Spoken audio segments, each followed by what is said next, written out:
Et nous avons le plaisir d'accueillir sur notre plateau une figure de la scène musicale polynésienne, Aldo Raveino. Yorana. Yorana Marcui. Merci beaucoup d'être avec nous. Vous êtes le fondateur et leader du groupe Manahune, chanteur, guitariste, auteur, compositeur. Le groupe existe depuis plus de 30 ans. C'est une histoire qui a commencé comment, Manahune? Alors, l'histoire a commencé comme un jeune homme qui découvre la musique, tout simplement. En fait, j'avais commencé à être sur scène avec Bobby et Angelo, et ensuite j'ai décidé, moi, de fonder votre groupe. Fonder Manahune. C'était un petit peu dans cette vague-là, à cette époque-là. On était un peu révolutionnaire, on voulait tout changer. Donc, la guitare, la musique, vous êtes autodidacte ou vous avez appris à travers des cours? J'ai commencé à l'âge de 5 ans à la maison avec la guitare de mon père. Mais j'ai jamais pris de cours. Et aujourd'hui, ça donne quoi un petit peu, un autodidacte? Ça peut donner des trucs comme ça, par exemple.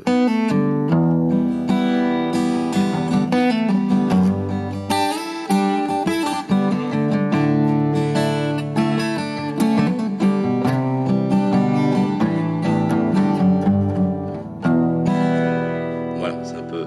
Vous avez un style particulier comme un Manahune. Vous-même, Aldo Raveino, vous êtes très fan de rock, notamment. Manahune, c'est combien d'albums, combien de chansons, combien de concerts? Oh, j'en ai pas loin d'une bonne centaine de compositions, avec 6-7 albums et des participations avec des feats avec d'autres artistes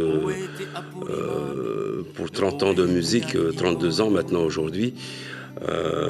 Voilà, je suis là-dedans, je compose, donc il y a toujours cette continuité aujourd'hui. Et vous avez connu justement en 30 ans de carrière la transition entre les CD et les plateformes numériques. Comment Manahune s'est adapté justement à ça? Alors c'est vrai qu'on avait commencé avec les petites cassettes là, et puis ensuite le CD est venu, la cassette a disparu, Internet a débarqué, le CD a disparu. Aujourd'hui nous sommes tenus de nous positionner dans ce marché.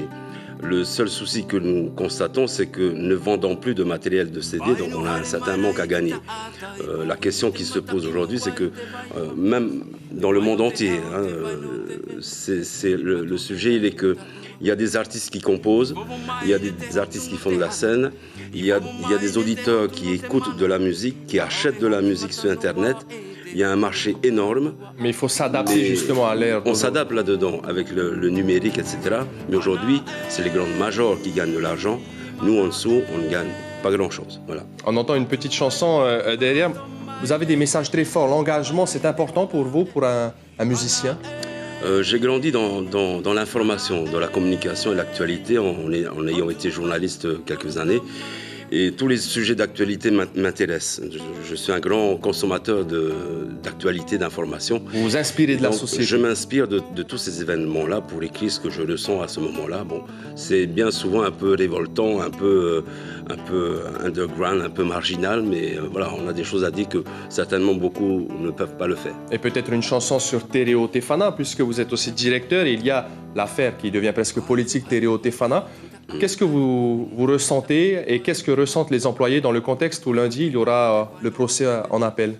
Alors ça tombe bien, merci pour cette question. Aujourd'hui, Radio Tefana a fêté ses 38 ans. La première émission, c'était en 1984, le 12 mars.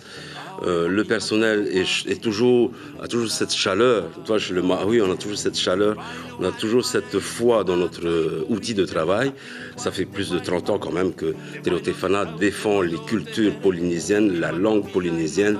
Et bien évidemment, on nous catalogue un petit peu dans des couleurs politiques. Mais aujourd'hui, le personnel que je représente aussi, nous continuons à travailler. C'est un outil médiatique autant que votre station. Merci beaucoup Aldo Raveino, leader et chanteur du groupe Manahune. On retiendra donc plus de 30 ans de carrière pour Manahune, une adaptation à l'ère du numérique également. Donc bonne continuation à vous, un concert bientôt le week-end prochain. La semaine prochaine, c'est juste, comment on appelle ça, les Oscars de la musique polynésienne dans un hôtel de la côte. Et on suivra ça avec attention. Merci beaucoup, on vous retrouve à la fin de cette édition. Avec plaisir. L'information en continu sur Polynésie la première, Internet et réseaux sociaux.